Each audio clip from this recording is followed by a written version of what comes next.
All right, we'll get this thing going. Hello, everybody. Welcome to another episode of Cosplay Bites, the show about cosplay, conventions, and all the extra nerdy bits and bytes. And for this episode, I am joined once again by my lovely bestie, Mink the Satyr. Hello. Hello. And so basically, the premise of this, I guess, series of episodes that I'm going to try to do is that basically cons haven't happened for a long time this year, and it's pretty much extending into next year. So I figured with any return guests that I'm able to grab, basically just be like a catch-up stream to see what they've been up to with all the quarantine, lockdown, fun stuff that's been happening.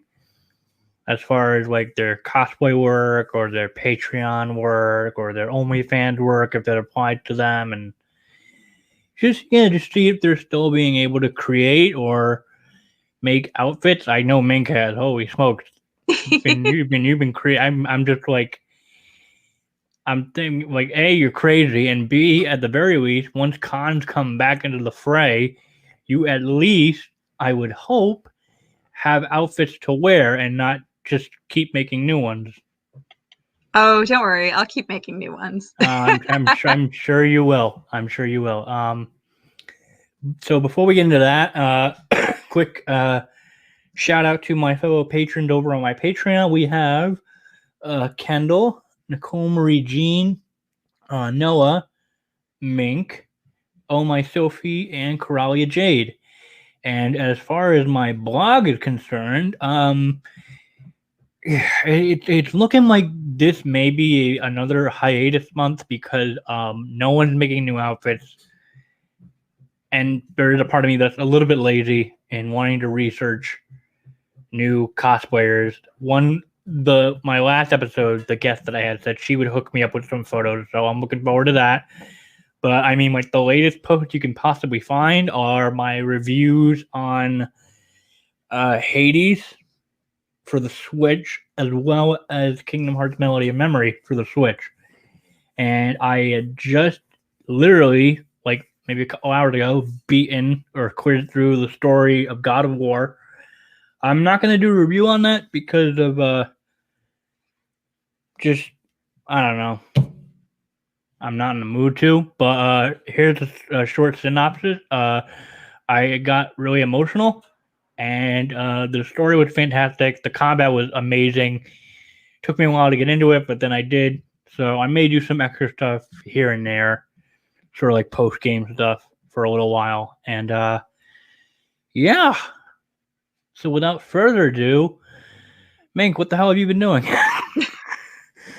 I've been busy. So yeah, there's no conventions going on, but that hasn't stopped me from creating cosplay as if I was going to conventions, because the reality of the fact is I never made cosplay for conventions. Like I never made a costume and said, I'm going to wear it to this convention. I made a cosplay and said, I'm going to make this costume.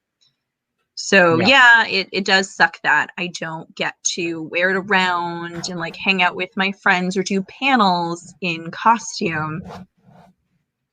But I'm still making them. So I'm still working at the same aggressive pace that I did pre-COVID. Just now I guess I have a smaller window of showing people that I did anything. It's a little depressing if you spend any measure of time thinking about it. Oh yeah, absolutely. So right now, I'd say on average, I'm doing at least one cosplay build a month. Oh, just took a sip of my coffee. Okay, so yeah, you still that's still like pertain to your that was your quest this year, so to speak, to make a Pokemon cosplay every single month? Well, to make a cosplay every month. It's ideal if it's Pokemon in the sense that, you know, I'm on a quest to cosplay all of the Gen 1 Pokemon. So yeah, it'd be great if the cosplay I was working on was Pokemon related, so that it wouldn't take me like 30 years to hit my goal. But sometimes I get distracted. Not so much this time around. Like, there are some things that I do want to do that aren't Pokemon related, but I haven't deigned to do them yet. I think I've kept it mostly in the Pokemon family since the lockdown has begun. Right.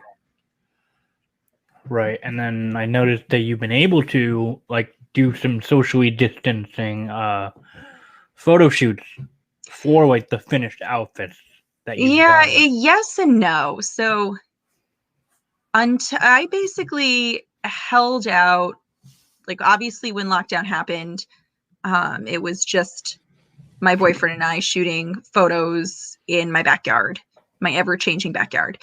Then in the summertime, I was a little bit more comfortable going outside and being outside. And at the time, lockdown measures across the like 2 states that I wanted to visit were okay.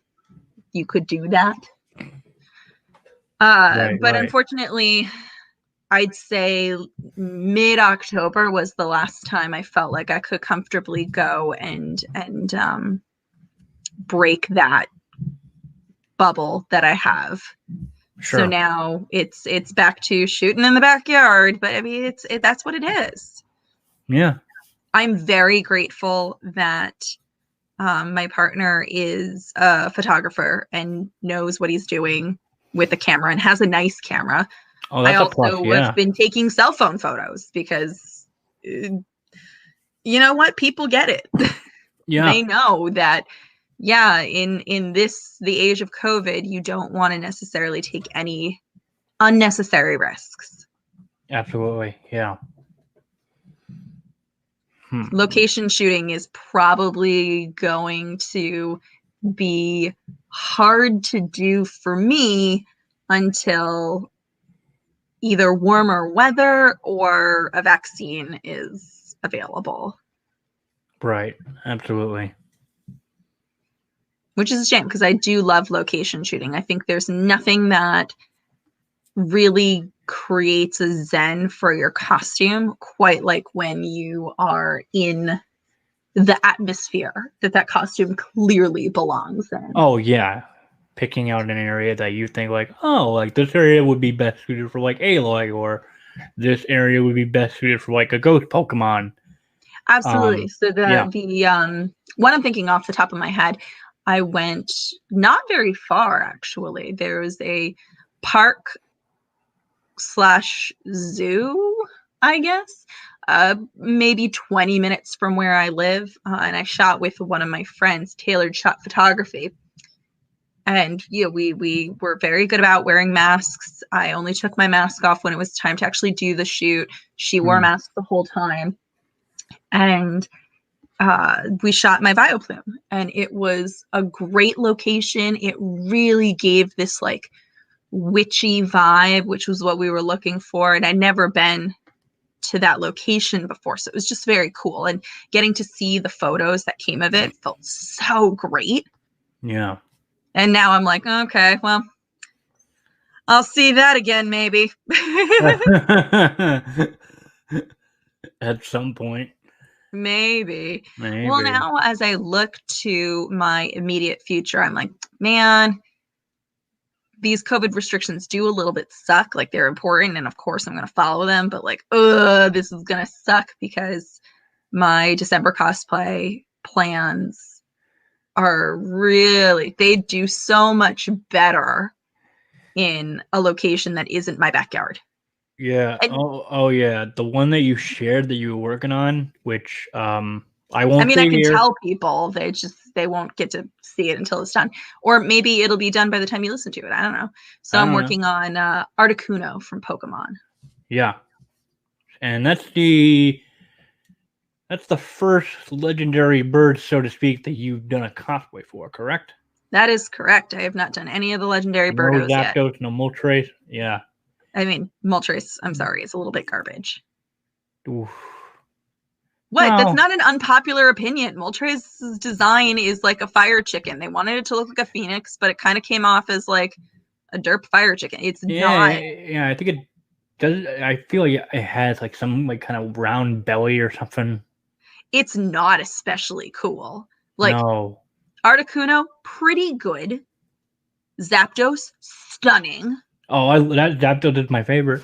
Zapdos is everyone's favorite because the design work is a joke. And then you get to Moltres, sad fire chicken, and you're just like, buddy. Womp womp. I'm sorry, buddy. Right. There's just not a whole lot of pizzazz. And like, I don't know, they tried to make it better for the Galarian form, but I don't think they did. What type did they make it? Oh, I have to look that up. Oh, it's dark flying. What? That's bizarre. The design looks better. It's just not great. Right. Oh, that's good. That's good. I mean, of the 3 Galar forms, I'd say Articuno is the weakest. Personally, I mean, fight me, whatever. I don't care. I still think Zapdos takes the cake for coolest design. But yeah, I don't remember off the top of my head, but I do remember like the design when they first announced that they were coming in for the expansion pack, correct? Yeah, the DLC maybe? Maybe it was the expansion. Yeah.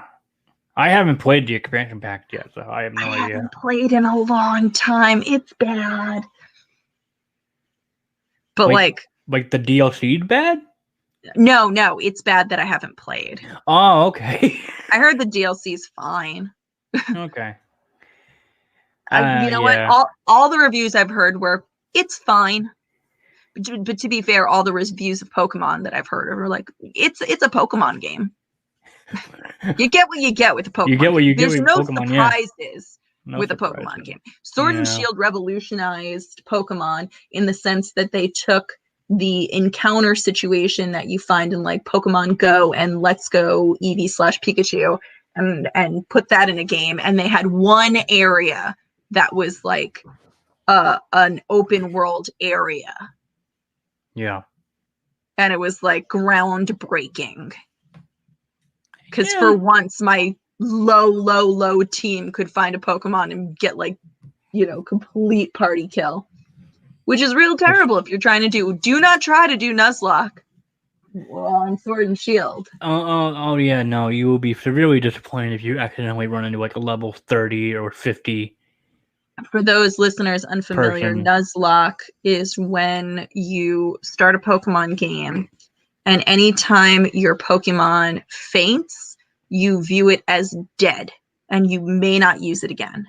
You release them into the wild. Yeah, hardcore gamers release them. People would. Other folks just put them in a box.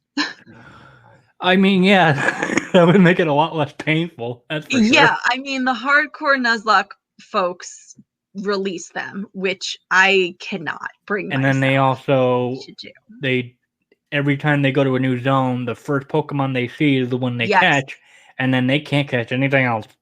That I forgot about that. That is also the worst. It's you get what you get. Now the good news is, because of the way the spawn rate for Pokemon goes, like you can see Pokemon before you encounter them in Sword and Shield, so that kind of defeats the purpose of Nuzlocke, so you can just walk into the Pokemon you want. Yeah, since wild Pokemon, it's not so much of a wild encounter because you can actually see them in person. Yeah, I'm sure there are rules for new Nuzlocke for that game. I just don't know. Right. Anyway, enough Pokemon. I mean, we keep going with Pokemon since that's a key aspect of your cosplay adventure, I think. I know. Throughout your years. Well, it's because Pokemon is so darn inspiring and so enduring. It's like the double whammy, because the reality is Pokemon's been around for like 20-something years. It'll be 25 next year. Yeah.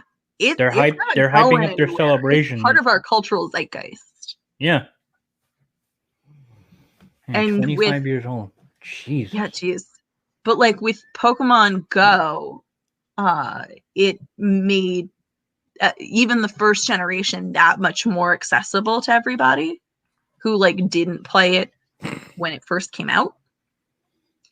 Yeah. So in addition to just being so well known, it's like I said, it's very inspiring.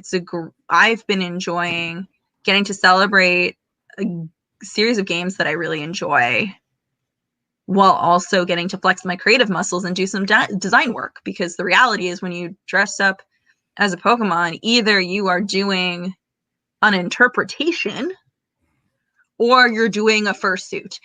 There really is no in between. Like, yeah, I'm not technically cosplaying like proper all of the Pokemon because, you know, I'm not building quad suits every 26 minutes. Mm-hmm. I'm doing interpretations. Yeah. Somewhat. Oh no, it's still related, Pokemon wise. Favorite dog, favorite legendary dog. Let me get back to you on that. My knee jerk might be Suicune, but Mine is Suicune. Entei is also pretty close. So the hard thing is I just never vibed as hard with the legendary doggos like I wanted to. Right. They were just kind of I feel as a design, they were all kind of weak. Yeah. Personally. Yeah, I think Entei's popularity would I want to say due in part to the third movie that was centered around him when that came out. I never saw the third movie, but that's because it took me years to even play the third game. It wasn't like I had a falling out. It was just, it wasn't as central to my life. It was like, no, I played the first game religiously. I played the second game on an emulator. Yeah, the dogs were the second game, yeah. I couldn't wait for the second game to come out. So I played it on an emulator. Oh, wow. For the Game Boy, poorly translated. Ooh. So they were like, I couldn't understand how the breeding mechanic worked because it was poorly translated. And so half the time you'd get like some result and it would just be like in Japanese and I couldn't understand it. Oh, yeah. Yeah, it's good times. But yeah, then it was like 1, 2, skip a few. Suddenly the next Pokemon game I'm playing is like Gen 6. I did retroactively go back and play like the remake of Gen 3 and okay, I think I played Gen 4. Gen 5 I tried to play, but I quit out real fast. It was so garbage. I'm sorry. Really? No, yeah, no, I was the same. Like I skipped Gen 5 with black and white. I skipped down on it because none of the Pokemon designs grabbed me, but then I eventually Even the legendaries were garbo. Oh, yeah, they were stupid. No imagination to them. There are people who stand by it, and listen, you're allowed to. But it just wasn't so then, you know, like, I just remember seeing news about it, like the Pokemon account, like they're hyping up, you know, next year, their 25th anniversary with a lot of stuff. And people are saying that they're going to have a new game coming out. So what? they're not a new mainline game. They are teetering between a second Let's Go game, but this time centered around the Johto region, and apparently next year, not only the 25th anniversary of Pokemon as a whole, but it's the 15th anniversary of Diamond and Pearl. So the other idea is, a Diamond and Pearl remake. Oh, yeah. I mean, I think they're going to do that anyway, because as graphics get better, it's just easy money. Yeah. I mean, there was no need for the Omega Ruby Sapphire, but we got it, and I played it. I didn't, because I didn't like that was how I got my fix. Yeah, I didn't like Ruby and Sapphire. I don't know why I picked up Sapphire and then I picked up Emerald. I don't know why I did that. Oh, Well, because you wanted to catch them all. I guess so. Or wanted to see new story content or whatever. I don't know. Oh, I don't play Pokemon for the story. No. Who is playing Pokemon for the story? I don't know. I'm sure people are. And you know what? You, dear listener, might be one of them. I am not playing Pokemon for the story. The stories are always all right. Like, I don't know. I still think of Sun and Moon as the epitome of.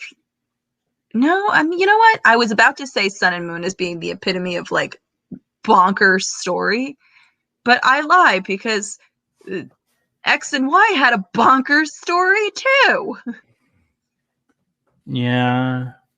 After a while, there's only so much. It's like, all right, this region is somehow responsible for the end of the world. No, this region is responsible for the end of the world. No, this region has a Pokemon god. Now we have ultra-dimensional beings that we have to catch in an ultra-dimensional ball. Yeah. And now we can make our balls even bigger. That sounds silly. Now we can make them even bigger. We can make them gigantic, but also maximum. We can make them gigantic maximum. You see what I'm doing here there, right? You've been following along, right? Yeah. Yeah, okay, cool. I've been following along. Yeah, no, I'm letting you go. I'm letting you vent. I am letting you vent. I mean, then again, as I'm sitting here reading the Riot Act of Pokemon, it's like, yeah, but they still have my money. I'm still playing the game. Like, but I'm also the one who put in like 500 hours into Animal Crossing, and I'm still religiously playing. Ugh. I'm playing Animal Crossing harder than I played any of the Pokemon games. Ooh, I think that's saying something. Well, I made a little pact with myself. Oh? I resolved to continue to play Animal Crossing every day until the pandemic ends. And then what? I don't know what I'm going to do with my life after that. I haven't gotten that far because, unfortunately, until the pandemic ends is kind of a moving goalpost. It's true. True. Yeah, I told myself. But I have not missed a single day this entire pandemic. Because I went into quarantine a week before, literally 1 week before Animal Crossing came out. And I just remember being so desperate. Like, it had only been a week, but I was already deeply desperate for a little bit of something. And I'm sitting here like, I miss my friends. It's been a week. I didn't know. I was young and foolish. Yeah. I like went back the other day to like some of my Instagram posts, and I was like, wow, it's really hard being like, you know, socially distanced away from my friends, but you know, it's all for the best. And I'm sitting here, I'm like, oh, you sweet summer child. You have no idea. It's only like, you know, the end of March and you're sitting here lamenting. It'll only be a couple of months. It's December. Oh, I knew. I knew. Here. As soon as the convention started, like, one by one dropping, I think for me the death knell was weirdly Connecticon, which is a Connecticut-based convention, which happens in July, usually the week after the 4th of July. Yeah. And when that one fell, when that one wasn't happening, I was like, oh, all right, no cons for 2020. And everyone tished me. They were like, oh my God, you're so negative. I was like, no, I'm not negative. I'm realistic. Like, if you can't go to a convention in the height of summer when people can be outside, you ain't going to be at a convention when it's gross out and y'all's got to be inside. It's just not going to happen. Yeah, I had a gut feeling that New York Comic Con wasn't going to happen as summer was passing by. Well, New York Comic Con we knew wasn't going to happen because June came and went, and we did not hear so much as a whisper about purchasing tickets. Yeah, because summertime was usually the time when like past attendees would get like exclusive like first wave access, and I heard no emails, no rumblings, no nothing. And I'm Not a thinking, thing. yeah, no, this isn't gonna happen. Because usually I get I'm a June birthday, and I get my Comic-Con tickets, my New York Comic-Con tickets, the week before my birthday. Mm-hmm. So I'm very well aware when those come out. So I didn't get crap. I didn't see nothing. And so when people were still holding out hope, like, oh, October is almost here, maybe we'll have New York Comic Con, I was like, how? 0 tickets have been sold. What, they're gonna like rush? I feel like they only did like a rush sale once before New York Comic Con started getting popular, like in September or August. Oh, that may have been before I started going. But then they moved toward the summer when it finally got super big, and like the demand for tickets was like, no, I feel like I distinctly remember maybe in my first few years, first 1 to 3 years, tickets would always go on sale like August or September. Yeah, people have got to plan a lot further in advance these days. Oh yeah. Yeah, no, I just got notice that the Final Fantasy VII Remake concert that I got tickets to was postponed. You only just got notice? That was postponed a month ago. Well, no, that's what I meant a month ago. Yeah. Because I was going to, you're going to the one in Boston? Were you going to that too? Yes, I was. Yeah, and Got my tickets last it was March. just funny because it was like I'm looking at the notice, like it got postponed. I'm like, oh cool, what's the date? Literally a year from the day we got the notice, like, oh god, no.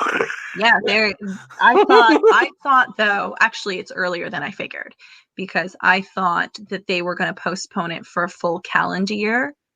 Because the concert, if I recall, would have been in like January. The concert's original date was the last day of January. Yeah. It's actually my nephew's birthday. So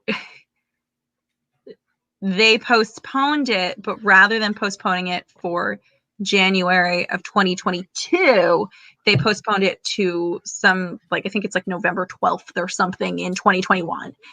Arbitrary, but eventually I will be out there enjoying the concert. I'm excited for it because I went to the Final Fantasy concert that they had before this one. I think it was Distant Worlds was the concert that they were doing.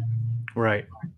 And it was very nice. And of course, they had a very large group of men in a choir on stage to do the bit for playing the Sephiroth song. Oh boy, that must have been it was so good. And they were like, they hammed it. It was because it was one of the last songs they performed. Of course it was.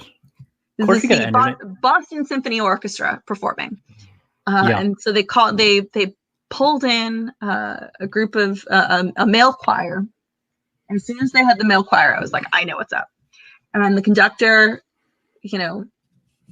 kind of does like the take a knee, like, all right, everybody, this one's a participation. And we're all sitting there like, all right. I knew immediately what was up. And so the conductor is like, all right, you, the audience, need only sing one word. And I'm sure the rest of the audience was starting to catch on, like, oh god. Notes. Pianist, can you play the notes for us? And we're all sitting here like, we know. You don't have to. Okay. And so the pianist plays the notes, and it's obviously the Sephiroth part. Yeah. It's 3 notes or whatever. Yeah. Yeah. I think 2 of those notes are repeating. Well, you don't have to get too technical. Yeah, I think 2 of the notes are repeating. I have to check the sheet music.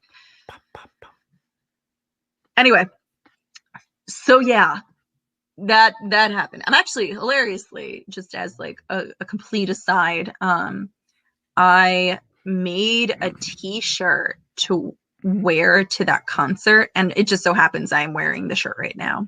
Oh, nice. Yeah, it's a what's the shirt?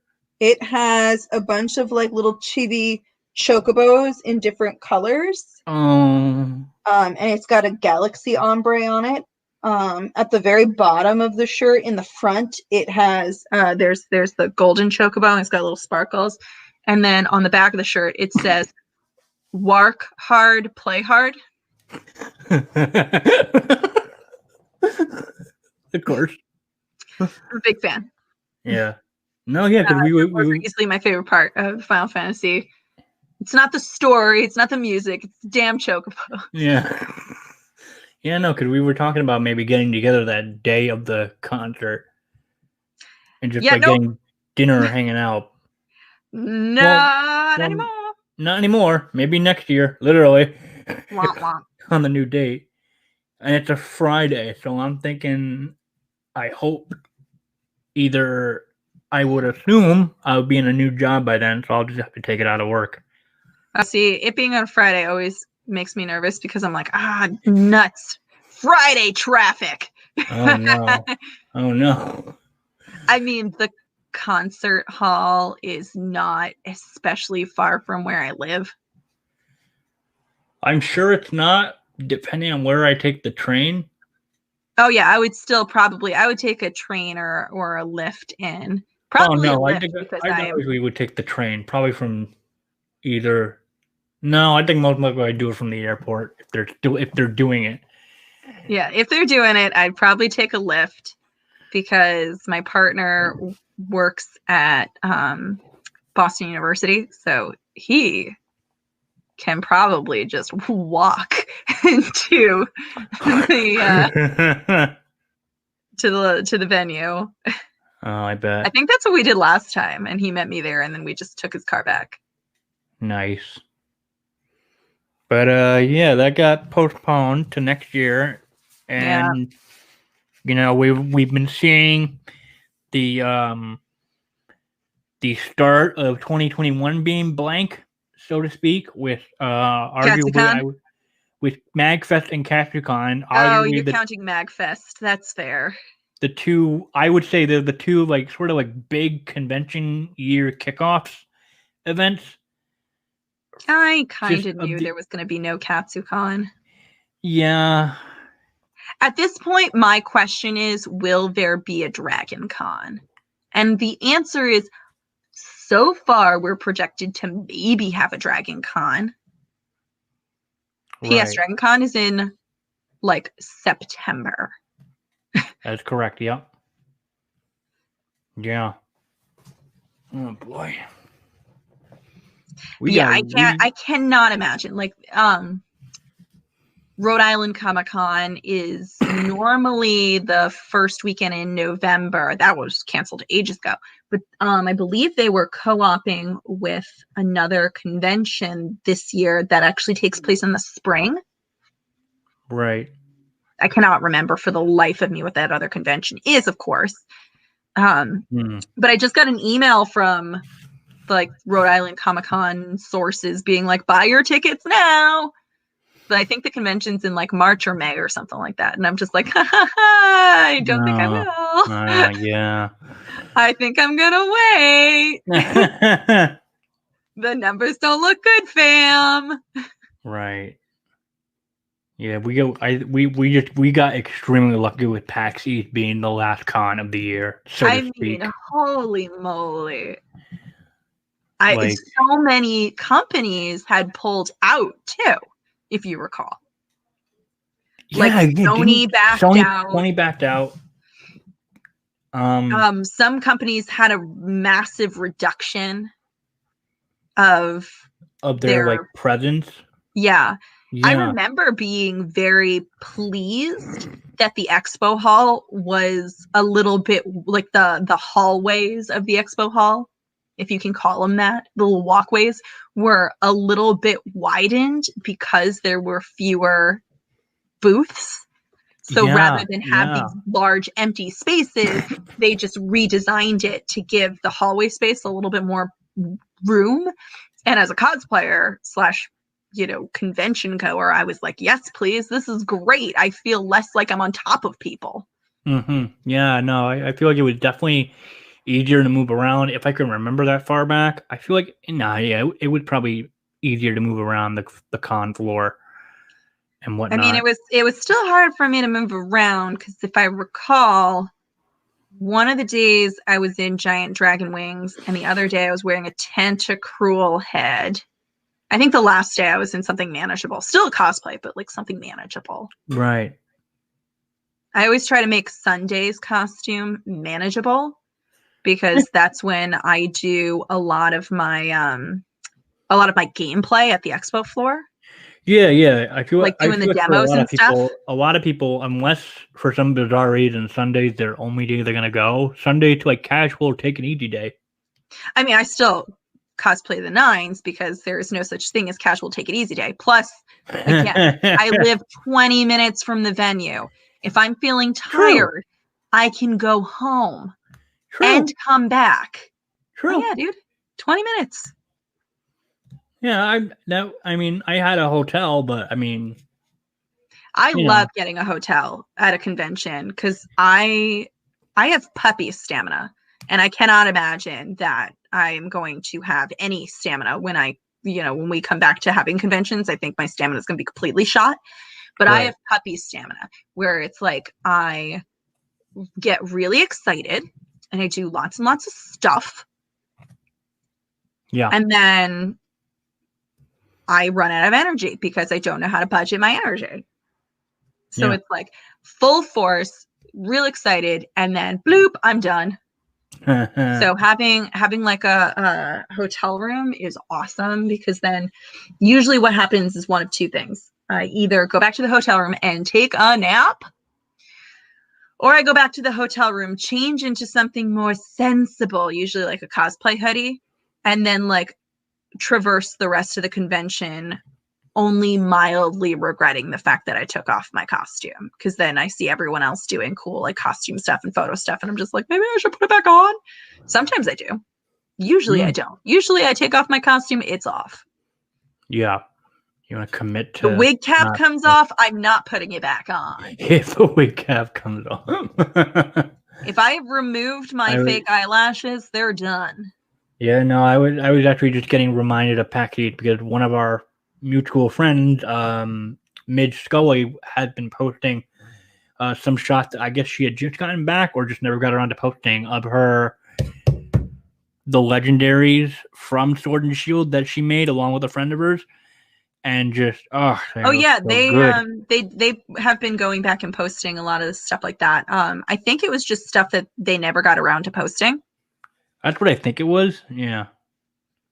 But they've been doing a lot more with 2D art lately. If I recall, Midge just got into doing like Twitch streaming their art, and they have such a great style. It gives me a lot of like, I remember the first time I saw it, I was like, okay, I'm getting kind of like magical vibe meets like Scott Pilgrim, but when the more I look at it, the more unique it is, and Midge is really talented, so like they're definitely worth a look at if you do not already look at them. Yeah. Also, their cosplays are beautiful and they're deeply, deeply beautiful humans, but oh no, yeah, like I adore Midge to bits and pieces. I don't know if Midge has been doing a lot of cosplay work lately. I think it's been mostly 2D. So recently, I do understand that they do commissions though. So that's another great source if anyone's seeking artwork. Yeah. I remember she had shared her Jolteon cosplay. Yeah, that one came out. I believe that was one that they did for you. Yeah, because of tragedy in because of Dad passing away. That was around the time when they made that. So, like, she made that specifically to cheer me up. I was like, oh my god, it's so cute. Because Jolteon's my favorite evolution. I don't think I knew that. I believe that's why she made the Jolteon specifically for me. Aw. I have yet to cosplay as my favorite evolution. Okay, who is that? It's okay. So technically I have, but I don't count it. My favorite evolution is Flareon. I do not count Sailor Flareon as an official cosplay because It doesn't have any special design to it. And It was- technically, I also did like all of the Sailor Scouts. I just made them for other people. Right. Okay. Yep. I remember your Sailor Flare on. Yeah. That was so That long ago. didn't. Yeah. That didn't doesn't have count. that didn't have the quote unquote mink flair of like injecting your own personality or having a specifically fully designed outfit done by you, so to speak. Right. But It was a delightful concept to do with like a whole group of people. Oh, I Hated bet. doing it because it's a lot of work. Oh but yeah. But yeah, on my end, I'm trying to do more podcast episodes as I can come along with them. It's hard when there isn't a whole lot of convention hype. Which is why this video series of like what's new with this cosplayer. That's my goal of trying to get new episodes out, because exactly like my blog and this show have taken a hit this year in lack of content, so to speak, because there's nothing going on. Right. And like for me, as I said, like I have not changed the rigor with which I design and make costumes. So for me, it's like business as usual. The only downside is I'm not competing as much as I used to, which is woeful. Not because I don't want to, but mostly because I don't know where the competitions are. There are a lot of virtual conventions, and I usually find out about them after the fact, which is unfortunate. I really love competing. It's a great way to like meet folks and to just kind of share in the splendor that is crafting. Yeah. I just haven't had the opportunity to because I don't know where to go. Mm-hmm. But it's been an interesting time because I'm still making costumes aggressively. I've been branching out to doing other things. So I've been making my own clothing. I've been designing my own fabric. I am waiting super impatiently for enamel pins to come in. Oh my god. Yes. That I am dying. Yes. Oh my god. So listeners who do not know why we are freaking out, I designed an enamel pin featuring Isabelle from Animal Crossing, a character that I have fallen in love with by playing Animal Crossing New Horizons.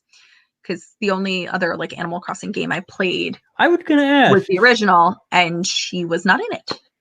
Yeah, no. Actually, I played New Leaf, and I don't think she's in it either.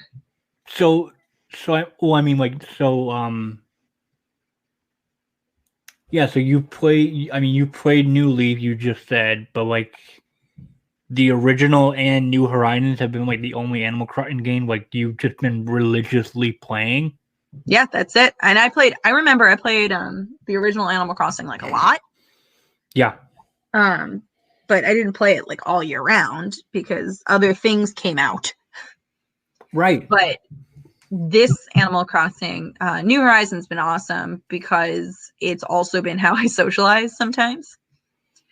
Yeah. And the fact that you get to decorate your island, not just your house, gives you just more diversity of stuff. And I'm very much a completionist too. So it's like, oh, we've got all these holiday things. And I'm like, all right, I'm playing for the holidays aggressively. I kind of like skipped out on Turkey Day because the guy asked what he wanted. I was like, where the hell do I get this? Oh, it was so cute. Okay, so We wanted clams.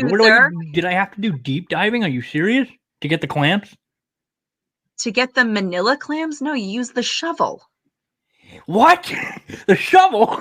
He wanted manila clams. Those are the things that you use to make bait. They were in the ground? I thought they were on the manila beach. Clams. Like the manila is my favorite flavor of clam. I didn't know they were in the ground. Oh, honey, you've never made bait. Clearly, you didn't do the fishing events. No, I don't. I don't like fishing. Oh, see, I love fishing mini games and anything. The only thing I like fishing. The only thing material-wise that I've ever fully completed was getting all the fossils.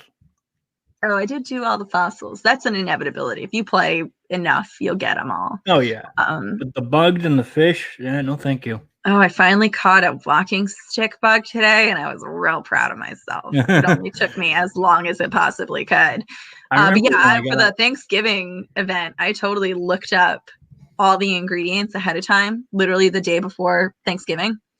And I spent the day before Thanksgiving making sure I had everything I needed so that it was just like a cakewalk. I can't wait for snow to come on the island. I want to know how that looks. Oh, I'm so excited. Well, first of all, it just started like snow flurrying on my island, and that's delightful. Not yet on mine.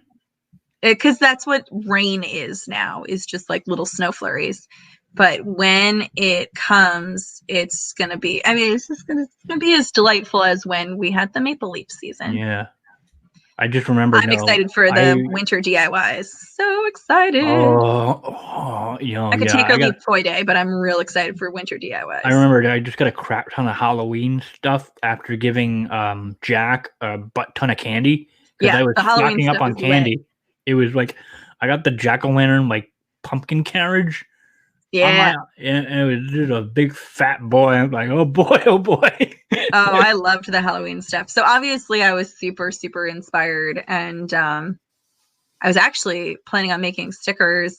Every year, as you know, every year I do holiday cards for my patrons over on Patreon. That's Anyone who has been a patron of mine in that calendar year, whether you are a patron currently or not, whether it's just $1 or you're a high roller, you're getting a card. And in that card will also be a sticker. And usually each year I do a series of stickers. So it's kind of like collect them all.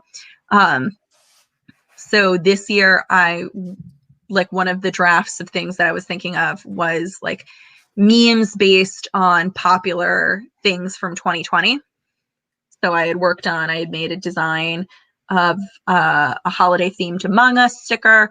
I made a holiday themed Tiger King sticker, and I made a holiday themed Animal Crossing sticker, which specifically was Isabel holding a little present.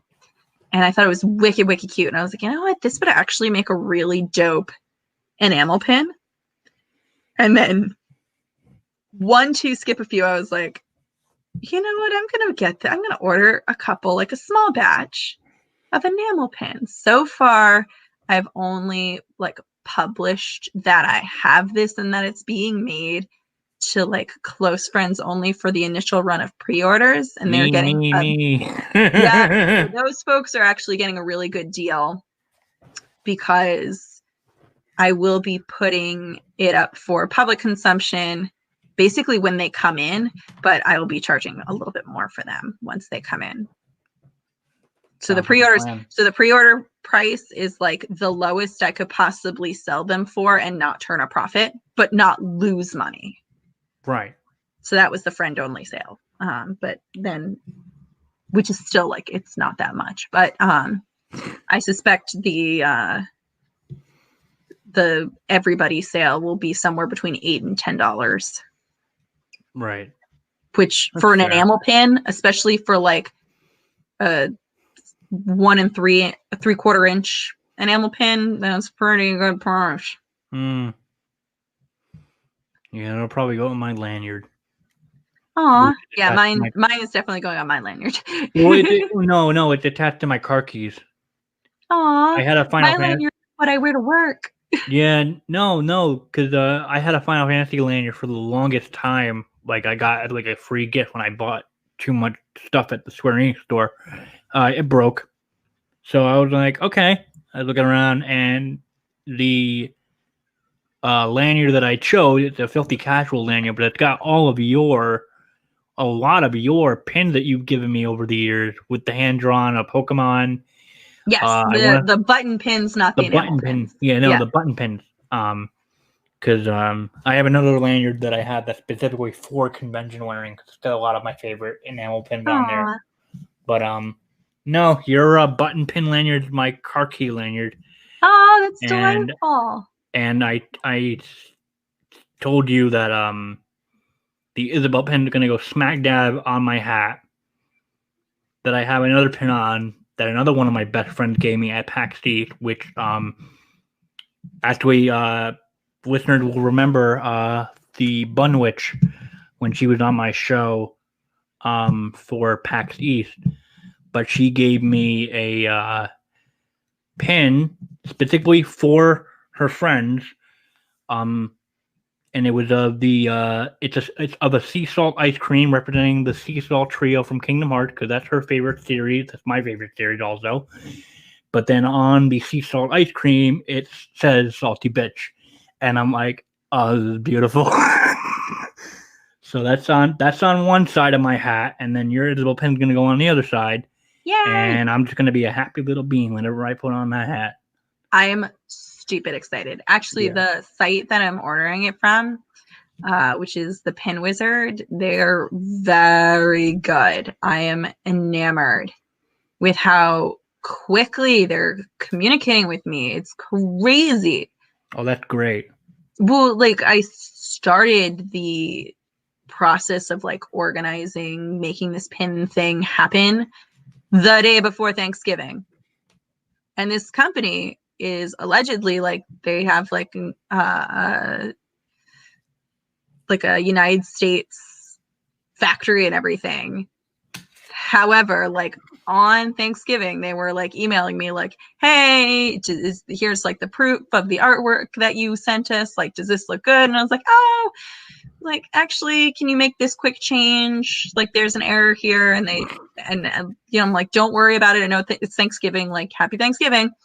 And they like within 20 minutes, they were like, oh yeah, we made the change for you. How's this? And I was like, it's perfect. Holy smokes. Please have a Thanksgiving. Yeah, for God's sakes, have a Thanksgiving. God help. Yeah. It was amazing. I'm so excited. So of course I was like, you have my seal of approval. It is ready for print. And so they immediately messaged me back like, okie dokie, like you can expect them early to mid-December. And I'm sitting here being like, early to mid-December? Well, early December starts this week. It's not going to be ready this week. But your girl's going to be sitting there like, is it there yet? How about now? Like just opening my mailbox. Yeah. Like, how about now? How about now? No. I actually, more heartbreaking news in terms of delays, because I'm assuming because of COVID.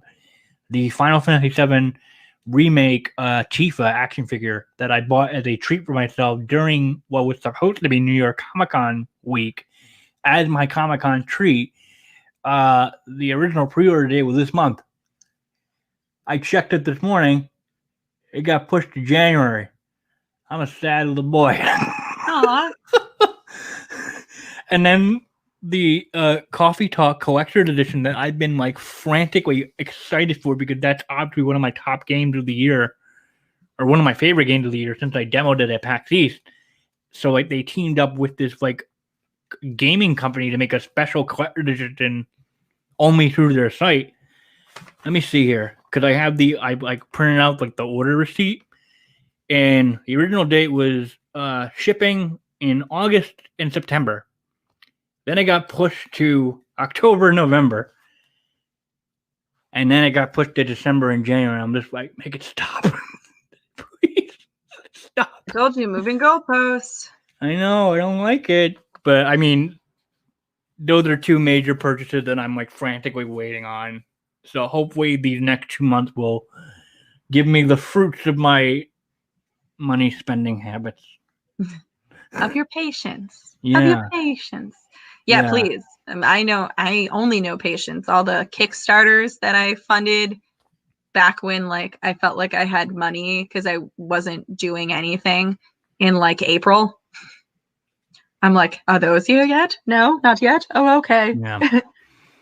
And then I'm like, now I beat God of War, and I'm thinking to myself, my original plan was to get Cyberpunk 2077 as my first PS5 game.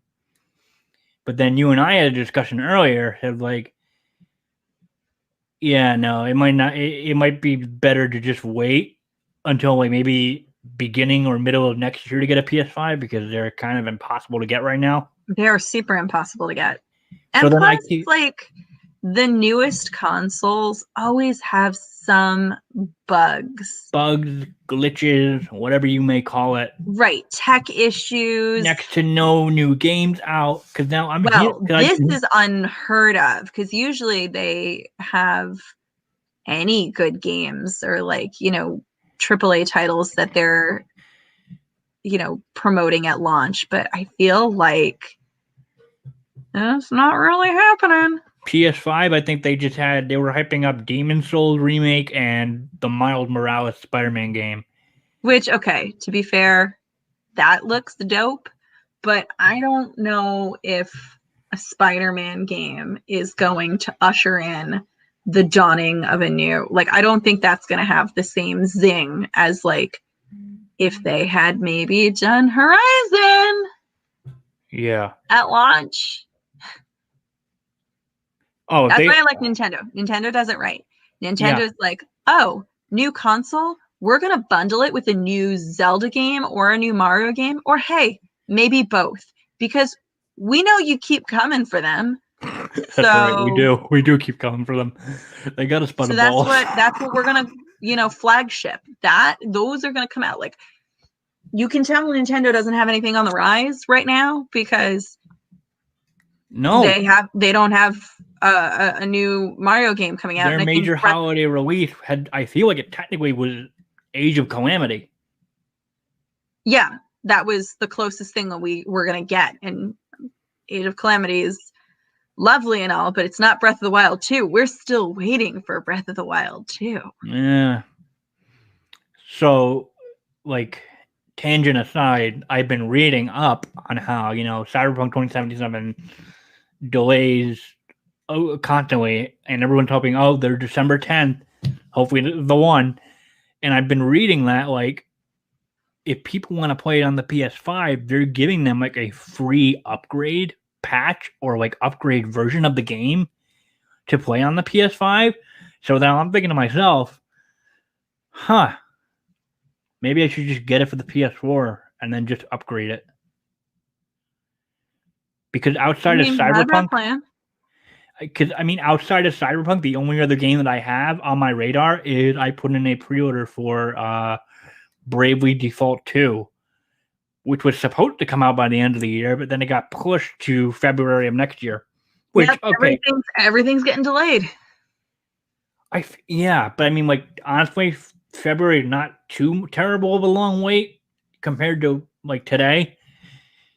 Yeah, but I may just have Cyberpunk, maybe. But I'm telling myself, if I'm gonna get Cyberpunk, get it after Christmas, because for God's sakes, you're spending too much money.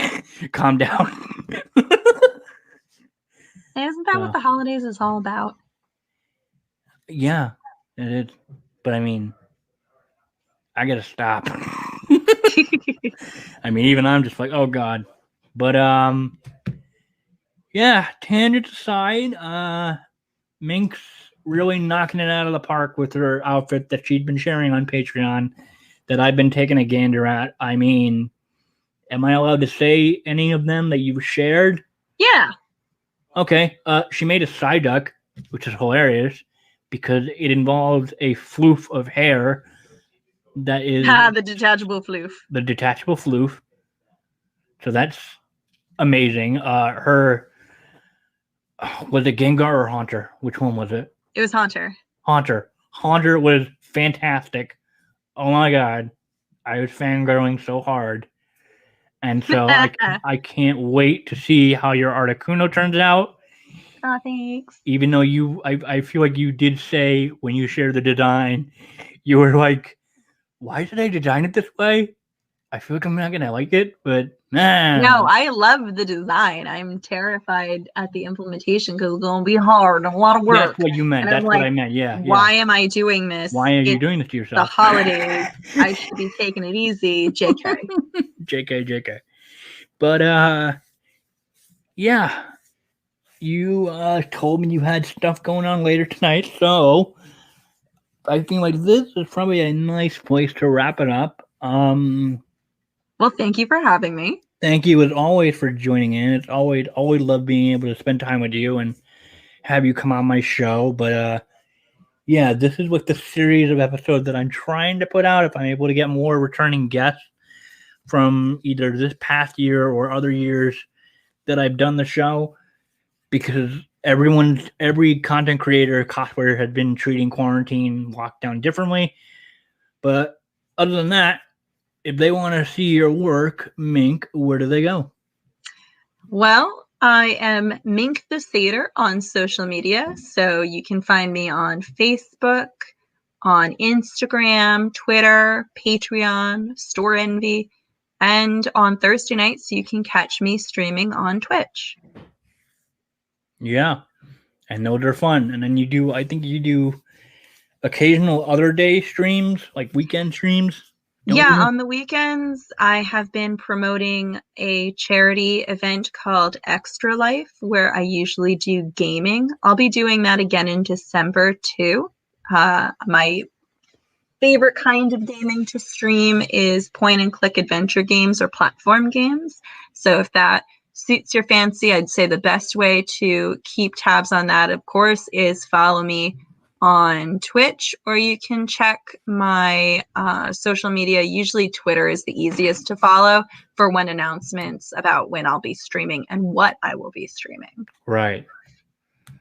And yeah, you guys can just stick it to the Lightning Palace blog. You can pledge to my Patreon if you want, even though it's free, or just stay tuned for more episodes. I'm hopefully going to try to get I'll try to get at least one to two more before the end of the year, depending on how that goes. And just, I guess, if you see a blog post come up, it comes up. But don't hold your breath if I don't make anything on that scale for the rest of the year, because again, it's just not much going on. So yeah, thank you all so much for listening, and I will see you all next time. Bye.